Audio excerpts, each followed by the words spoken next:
ब्रेकनंतर बातमीपत्रामध्ये आपल्या सगळ्यांचं पुन्हा एकदा स्वागत। यानंतर एक महत्त्वाची बातमी। मंत्री उदय सामंत यांच्याविरोधात हक्कभंगाची नोटीस बजावण्यात आली। सभागृहाला खोटी माहिती दिल्याचा अनिल परब यांचा आरोप आहे। मुंबईतील रस्त्यांच्या काँक्रिटीकरण प्रकरणातील माहितीवरून हक्कभंगाची नोटीस बजावण्यात आली। काँक्रिटीकरणाच्या कामाला उशीर केला म्हणून कंपनीला दंड केल्याची माहिती अनिल परब यांनी दिली आहे। मात्र प्रत्यक्षात असं काही झालं नाही असं अनिल परब यांचं म्हणणं आहे।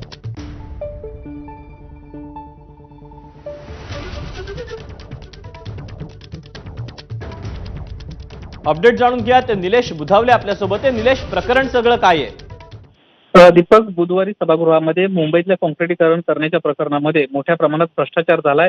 रस्ते प्रकरणामध्ये या भ्रष्टाचार झाल्याचा गंभीर आरोप विरोधकांनी केला होता आणि विरोधकांना त्या संपूर्ण प्रकरणी रोडवेज सोल्युशन प्रायव्हेट लिमिटेड कंपनीवर तुम्ही काय कारवाई केली अशा पद्धतीची माहिती विचारली होती।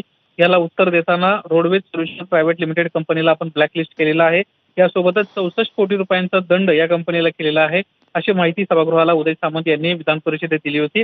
मात्र ही माहितीच खोटी आहे असा गंभीर आरोप आज सभागृहामध्ये भाषण करताना अनिल परब यांना दिलेली आहे माहिती।